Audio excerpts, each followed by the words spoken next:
오늘 시편 72편 1절에서 19절 말씀을 가지고 지도자와 자녀를 위한 기도, 지도자와 자녀를 위한 기도라는 제목으로 하나님 말씀 나누겠습니다. 금세기 최고의 지성이라고 불리우는 아인슈타인 박사라는 분이 계시죠. 현대 물리학에 금자탑을 쌓았다라고 평가받는 분입니다. 그분이 상대성 원리 한 번은 들어보셨죠? 상대성 원리라는 걸 발표했습니다. 그런데 이 원리가 일반 사람들, 범인이 이해하기가 너무 어려운 내용입니다. 한 번은 이런 일도 있었다고 합니다. 어떤 기자가 아인슈타인 부인에게 물었대요. 당신은 남편이 발표한 상대성 원리를 이해하십니까? 라고 물었더니 대번에 아내가 몰라요. 남편이 나에게 수도 없이 설명하고 이해시키려고 했지만 포기했어요. 나도 몰라요. 라고 했다는 것입니다.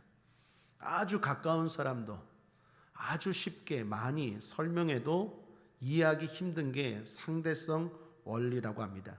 사실 전 세계에서 이 상대성 원리를 다 정확하게 이해하는 사람은 손가락에 꼽힐 정도라고 합니다. 심지어 이렇게 어려워서 이런 말까지 회자되었다고 합니다. 상대성 원리를 발표한 아인슈타인조차도 그걸 다 이해하지 못할 것이다. 그만큼 어렵고 복잡한 게 상대성 원리입니다. 그런데 특이한 건 그 원리가 가짜다, 그 원리는 잘못된 학설이다 라고 말하는 사람은 한 사람도 없어요. 이해하지 못할 뿐이지 분명한 사실이다. 왜요? 증명이 되거든요. 저는 그걸 보면서 하나님에 대한 진리도 그렇습니다. 하나님의 살아계심, 하나님이 말씀하시는 천국, 하나님의 존재, 하나님의 일하심, 이거 정확하게 이해할 수 있습니까? 설명할 수 있습니까? 없어요. 우리가 어떻게 하나님에 대해서 다 알 수 있습니까? 그러나 그거에 대해서 우리는 부인하진 않아요. 다 이해할 수는 없지만 그게 가짜라고 말하진 않아요. 그게 진리고 그게 사실인 줄 믿습니다. 왜요? 우리 삶에 나타나기 때문에. 가장 좋은 전도지는 그래서 나입니다. 나. 어떤 전도지보다 확실한 전도지는 나예요. 사람들에게 나를 봐라. 하나님이 어디 계시냐? 하나님이 어떻게 일하시냐? 천국에 있느냐? 그 증거가 뭐냐? 나. 내가 이렇게 변했어. 내가 이렇게 살아. 다 설명할 수는 없지만 확실하다는 건 말할 수 있어. 증거가 뭐예요? 나예요, 나. 내가 이렇게 변화됐어요. 하나님의 축복도 마찬가지입니다. 하나님이 어떻게 하나님의 자녀들을 축복하시는지 정확하게 우리가 이해할 수는 없지만 분명한 건 하나님이 우리를 축복하시는 줄 믿습니다. 그리고 확실한 것 하나는 알아요. 뭐요? 기도할 때. 구약성경 민수기 6장에 보면 하나님이 제사장인 아론에게 너희들은 백성들을 축복하라. 그리할 때 내가 그들에게 복을 주리라 말씀합니다. 그냥 복 주는 게 아니라 누군가 축복 기도를 할 때 하나님이 복을 주겠대요. 신약 성경도 마찬가지입니다. 구하라 주실 것이요, 찾으라 얻을 것이요, 두드리라 열릴 것이라. 구하는 자가 찾게 되고 두드리는 자가 열리게 되고 찾는 자가 받게 된다 말합니다. 확실한 건 하나는 알아요. 뭡니까? 하나님은 어떻게 복을 주시는지 모르지만 기도할 때 복을 주신다라는 걸 우리는 확실히 압니다. 그래서 기도는 능력이요, 심지어 기도는 천국 열쇠라고 말합니다. 하나님의 보물 창고를 여는 열쇠가 기도입니다. 성도가 복을 받는 확실한 방법, 기도입니다. 문제는 무엇을 그리고 어떻게 기도해야 하느냐라는 거예요. 기도에도 나름의 원리가 있죠. 우리가 대표적으로 주님이 가르쳐 주신 주기도문이 있습니다. 주기도문을 통해서 어떻게 기도하는지에 대해서 또 알고 또 실천하죠.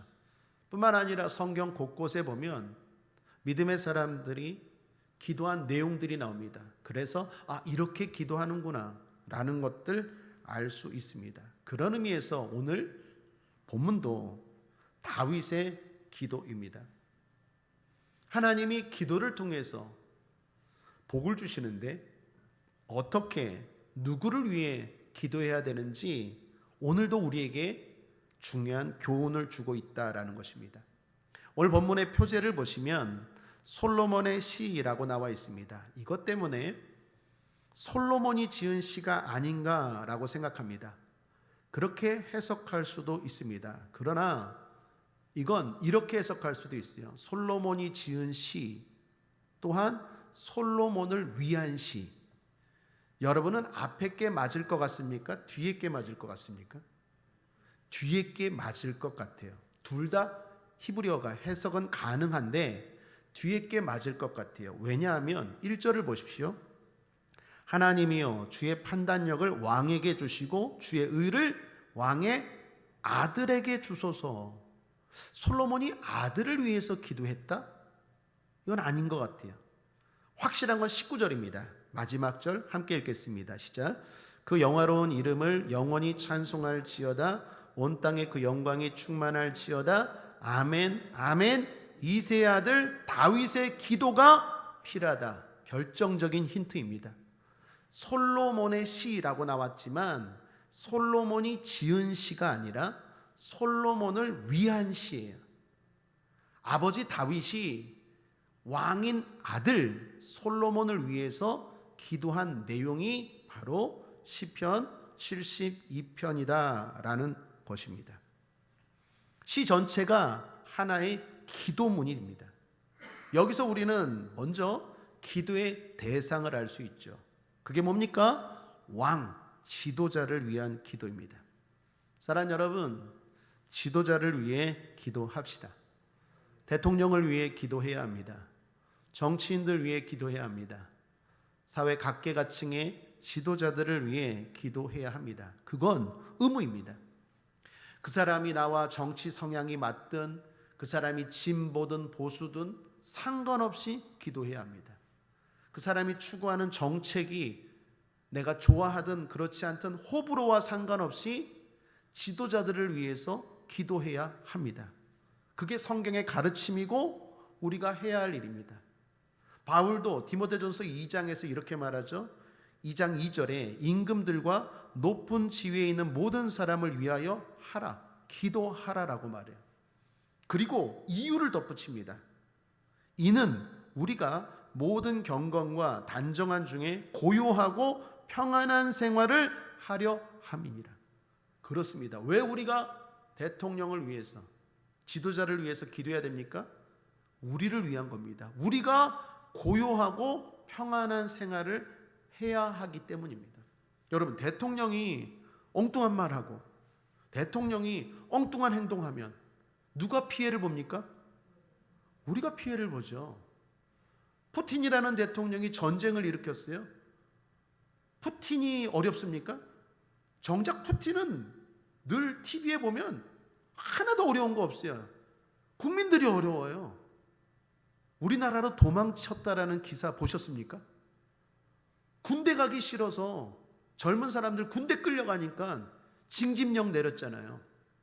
전쟁 나자마자 우크라이나는 징집령을 내렸지만 러시아는 군사력을 믿고 세계 2위라는 강대국을 믿고 3일 만에, 좀 길어도 7일 만에 전쟁이 끝날 줄 알았는데 지금 거의 몇 달입니까?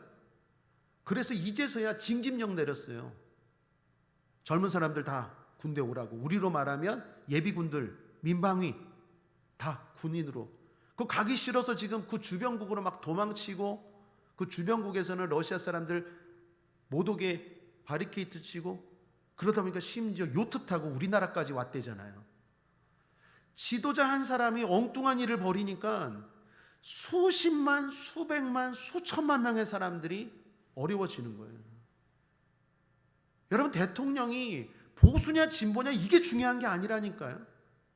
내가 선택한 사람이고 선택하지 않은 사람이고 이게 중요한 게 아니라 그 한 사람이 엉뚱한 짓 하면 내 고요하고 내 평안한 생활이 깨져버려요. 그러므로 성경은 우리에게 말합니다. 지도자들을 위해 기도하라라고 말합니다. 오늘 이 밤에 권면합니다. 여러분 어떤 기도 제목이 있든 무엇을 기도하든 그 기도에 꼭 지도자를 위한 기도가 들어가는 이 밤 되시기를 주님의 이름으로 축복합니다. 그게 하나님이 우리에게 요구하시는 것이요, 그렇게 순종하고 기도할 때 하나님이 축복하실 줄 믿습니다. 우리 가정이 평안해도 나라가 전쟁이고 나라가 어려우면 무슨 소용이 있습니까? 또 하나는 우리가 기도할 대상 자녀입니다.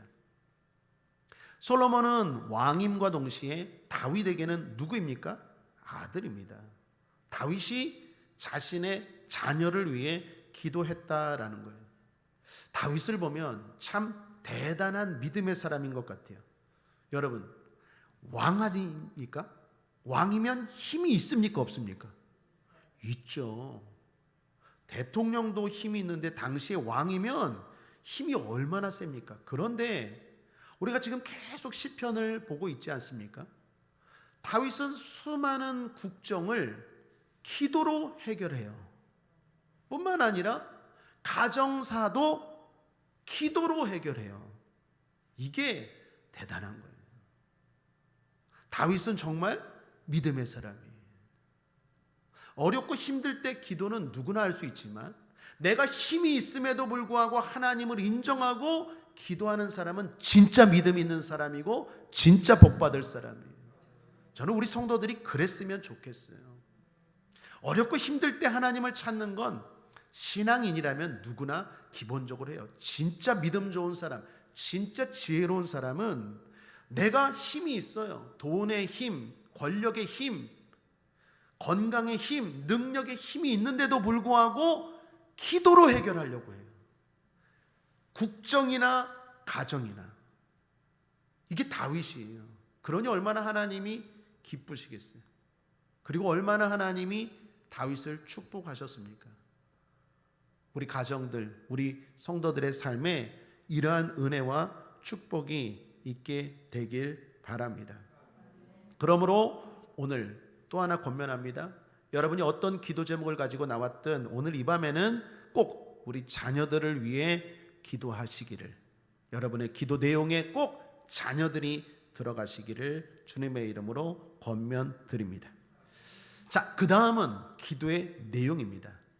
어떻게 기도하느냐라는 거예요. 대상은 정해졌어요. 지도자와 자녀를 위해서 어떻게 기도할까요? 오늘 시편을 제가 여러 번 읽었습니다. 또한 오늘 시편 72편과 관련된 자료들을 여러 군데 제가 찾아봤어요. 살펴보았습니다. 그리고 이 시편을 여러 단락으로 나눈 걸 보았어요. 여러분, 시편은 말 그대로 시 아닙니까? 시는 뭐가 있죠? 연이 있죠. 1년, 2년, 3년, 4년 연이 있지 않습니까? 그리고 그렇게 연을 나눌 때는 다 이유가 있고 근거가 있기 때문에 이렇게 묶는 거거든요. 한 덩어리, 한 덩어리, 한 덩어리. 그런데 저도 그 자료들을 보면서 뭐 여러 가지 얘기들을 하는데 제가 중요한 건 여러분들 생각하고 오늘 이 시간을 생각하고 이 시편 72편을 읽었을 때 저는 크게 세 단락으로 나눌 수 있을 것 같아요. 하나는 1절에서 11절, 그 다음은 12절부터 17절, 그 다음은 마지막 18절, 19절입니다. 제가 왜 그렇게 나눴을까요? 분명히 이유가 있겠죠. 제가 그렇게 나눈 걸 보면 그 각 단락마다 내용이 나오고 그리고 축복의 내용이 나온다라는 거예요. 앞에는 기도의 내용이 나오고 그 다음에는 축복의 내용이 나온다는 거예요. 예를 들면 보시죠. 1절부터 11절을 제가 한 단락으로 나눴는데 1절에서 5절까지만 한번 다시 보겠습니다. 함께 읽겠습니다. 시작. 하나님이여 주의 판단력을 왕에게 주시고 주의 의를 왕의 아들에게 주소서. 저가 주의 백성을 의로 판단하며 주의 가난한 자를 공의로 판단하리니 의로 인하여 산들이 백성에게 평강을 주며 작은 산들도 그리하리로다. 저가 백성의 가난한 자를 신원하며 궁핍한 자의 자손을 구원하며 압박하는 자를 꺾으리로다. 저희가 해가 있을 동안에 주를 두려워하며 달이 있을 동안에 대대로 그리하리로다. 이게 기도 내용이에요. 다윗이 솔로몬 왕을 위해서, 아들을 위해서 기도한 내용이에요. 한마디로 무슨 기도입니까? 5절에 보시면 핵심이 뭐예요? 주를 두려워하며. 우리가 대통령을 위해서, 우리가 지도자를 위해서, 우리가 우리 자녀들을 위해서 기도할 내용이 뭡니까? 주를 두려워하게 하여 주옵소서. 그것이 우리가 기도할 내용이다라는 거예요. 2절도 보시면 주의 백성, 주의 가난한 자라고 말하죠. 그냥 백성이 아니라 주의 백성이래요. 그냥 가난한 자가 아니라 주의 가난한 자래요. 이는 무슨 말입니까? 지도자들이, 대통령들이 백성이 주의 백성임을 알고 섬기도록, 두려움으로 섬기도록 기도하라는 거예요. 이것이 우리의 기도 제목입니다. 그런데 좀 더 살펴보면 특히 주의 백성 중에 사회적 약자를 말하고 있어요. 4절을 보십시오. 저가 백성의 가난한 자를 신원하며, 저가 누구입니까? 왕이에요? 솔로몬이에요? 궁핍한 자의 자손을 구원하며 압박하는 자를 꺾으리로다. 약한 사람들, 사회적 약자들이 억울한 일을 당할 때 보호하기 위해서, 보호하라는 거예요. 그걸 위해서 기도하라는 거예요. 여러분, 이런 내용은요, 두 번째 단락도 마찬가지입니다. 12절부터 17절까지가 제가 나눈 두 번째 단락인데 12절부터 14절까지 한번 보시죠. 함께 읽겠습니다. 시작. 저는 왕은 궁핍한 자의 부르짖을 때에 건지며 도움이 없는 가난한 자도 건지며, 저는 가난한 자와 궁핍한 자를 긍휼히 여기며 궁핍한 자의 생명을 구원하며 저희 생명을 압박과 강포에서 구속하리니 저희 피가 그 목전에 귀하리로다. 여기서도 마찬가지입니다. 어떻게 기도하라고 말합니까? 다윗은 어떻게 기도합니까? 우리 아들이, 왕이 가난한 자, 궁핍한 자, 어려운 자, 이런 사람들을 위해서 어떻게 해요? 섬기라고, 그렇게 할 수 있도록 기도하라라는 것입니다. 그러면 하나님이 축복하신다라는 거예요. 그게 6절부터 11절이고 그게 15절부터 17절입니다. 15절 17절을 보시면 저희가 생존하여 스바의 금을 저에게 드리며 사람들이 저를 위하여 항상 기도하고 종일 찬송하리로다. 산꼭대기의 땅에도 화곡이 풍성하고 그 열매가 레바논같이 흔들리며 섬에 있는 자가 땅의 풀같이 왕성하리로다. 그 이름이 영구하며 그 이름이 해와 같이 장구하리로다. 사람들이 그로 인하여 복을 받으리니 열방이 다 그를 복되다 하리로다. 아멘. 저를 보십시오. 정리하면 이렇습니다. 1절부터 5절까지는 우리가 기도할 내용이고 6절부터 11절까지는 그렇게 기도했을 때 하나님이 축복하시는 내용이에요. 그 다음 단락도 똑같아요. 12절부터 14절까지는 우리가 기도할 내용이고 그렇게 기도했을 때 15절부터 17절까지는 하나님이 축복하시는 내용이에요. 자, 여기서 두 가지 중요한 교훈을 얻습니다.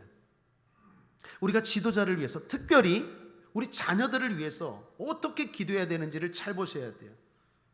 첫 번째는 선택과 집중을 잘 하셔야 돼요. 순서에 주목하셔야 돼요. 순서가 바뀌지 말아야 합니다. 여러분, 우리가 지도자를 위해서 기도합니다. 그래서 지도자가 할 일이 뭐라고 했죠? 주님을 두려워하는 것, 주의 백성임을 알고 섬기는 것, 특별히 사회적 약자에게 집중해야 하는 것, 이걸 위해서 기도하라고 말했어요.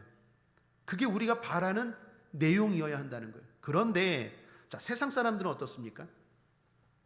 대통령에게 뭘 바라죠? 군사력의 증강이나 경제적인 번영이나 이런 거 바라지 않습니까?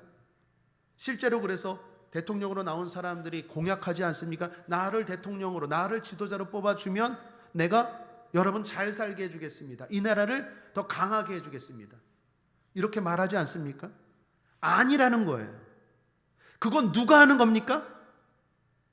자, 다시요. 그건 누가 하는 겁니까? 모릅니까? 그건 누가 주시는 겁니까? 하나님이 주시는 거예요. 대통령이 하는 게 아니라 하나님이 주시는 거예요. 대통령이 주목해야 되는 건 뭡니까? 지도자가 주목해야 되는 건 뭡니까? 우리 자녀들이 해야 될 일은 뭡니까?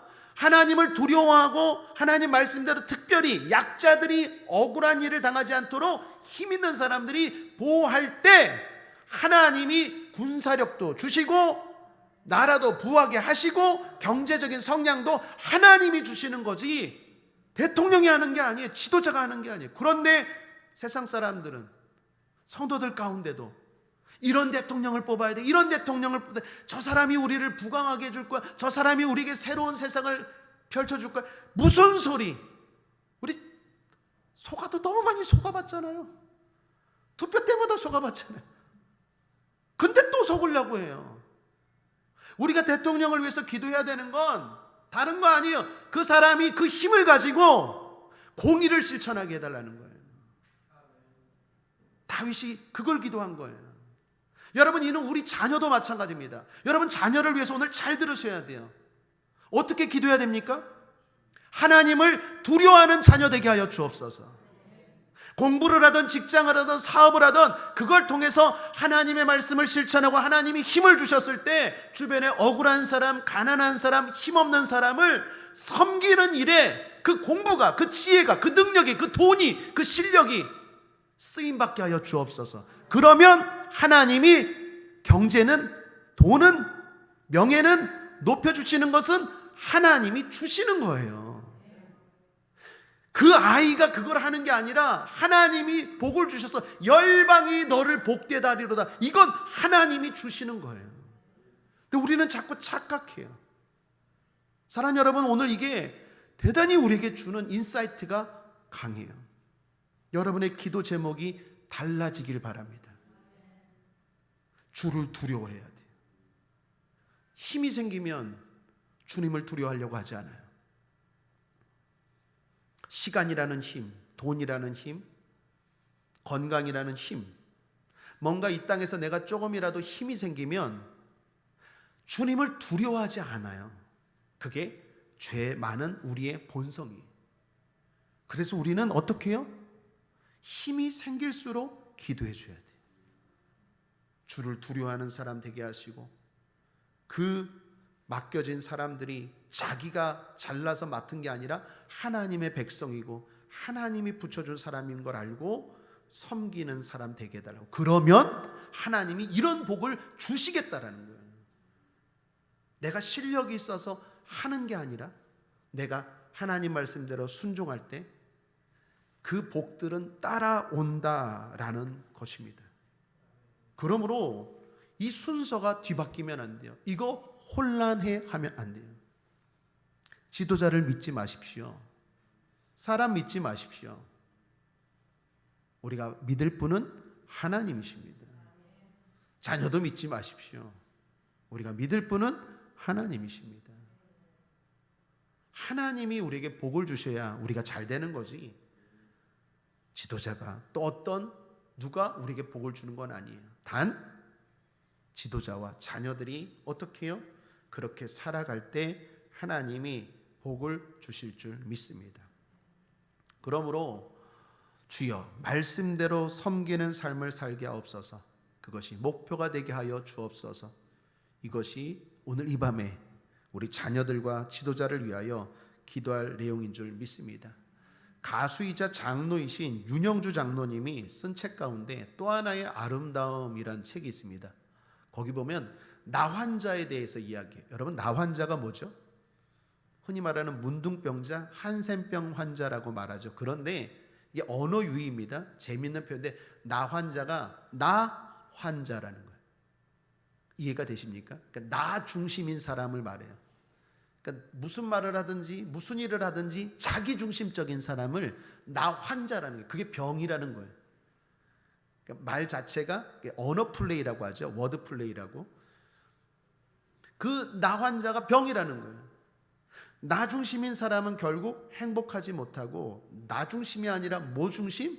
주님 중심, 하나님 중심이 될 때 행복해졌다라는 거예요. 그게 자기 간증이고 그리고 그렇게 살아야 한다라는 내용이 책의 내용이에요. 사랑하는 여러분, 공감하지 않습니까? 우리가 하나님 중심이 되고 하나님을 두려워하고 하나님 말씀에 집중할 때 우리가 바라는 성공, 우리가 바라는 강대국, 우리가 바라는 모든 것들은 하나님이 부어주실 줄 믿습니다. 이걸 착각하면 안 돼요. 그걸 제대로 알고 우리 지도자를 위해서, 특별히 우리 자녀들을 위해서 기도해 주시고, 또한 저와 여러분 그렇게 살아갈 수 있기를 주님의 이름으로 축복합니다. 두 번째, 하나 더. 하나님 나라를 꿈꾸며 포기하지 말아야 돼요. 여러분, 이런 일을 하면서 조심해야 하는 건 뭘까요? 낙심입니다. 우리가 지도자를 위해서 기도해요. 우리가 자녀들을 위해서 기도해요. 그러면 우리가 바라는 대로 다 됩니까? 여러분, 자녀들은 다 효자죠? 물떡 아니에요. 어떻게 그렇게 대답이 바로 나와요? 속을 너무 많이 썩였나 보네. 낙심하지 말아야 돼요. 사실 에덴 동산 이후로 이상적인 나라, 이상적인 지도자, 이상적인 자녀는 한 사람도 한 번도 없어요. 하나님의 나라, 주님이 예비하신 하나님의 나라가 이상적인 나라지, 이 땅의 나라는 완벽할 수는 없어요. 그러기에 믿음으로 주를 두려워하며 사는 사람들, 기도하는 사람들이 어떻게 해요? 조심해야 될 건 낙심을 조심해야 돼요. 기도해서 그런 나라가 되지 않는다고 포기하면 안 돼요. 기도한다고 내 자녀가 변하지 않는다고 기도의 줄을 놓으면 안 돼요. 왜요? 그건 다 의미가 있고 효과가 있어요. 완벽하진 않을지언정 반드시 효과가 있고 의미가 있는 줄 믿습니다. 그런 점에서 믿음으로 산다는 건 씨를 뿌리는 일 같아요. 여러분, 씨 뿌리는 농부를 생각해 보십시오. 과연 이게 될까라는 생각이 들죠. 씨는 약하고 땅은 강해 보이잖아요. 씨가 땅에 떨어져 이게 열매가 맺을까? 의심이 되지만 어떻게 해요? 놀랍게도 그 약한 씨가 땅을 뚫고 나중에 열매를 맺잖아요. 기도도 마찬가지예요. 믿음으로 사는 삶도 마찬가지예요. 과연 내가 기도한다고 이 나라가, 나 같은 사람이 기도한다고 이 나라가 변화될까? 변화됩니다. 완벽하진 않을지어도. 내가 기도한다고 해서 내 자녀가 저렇게 방탕하고 저렇게 고집세고 저런 자녀가 변화될까? 변화됩니다. 완벽하진 않지만 반드시 변화돼요. 농부가 씨를 뿌릴 때 이게 과연 열매가 맺을까? 이 약한 씨가?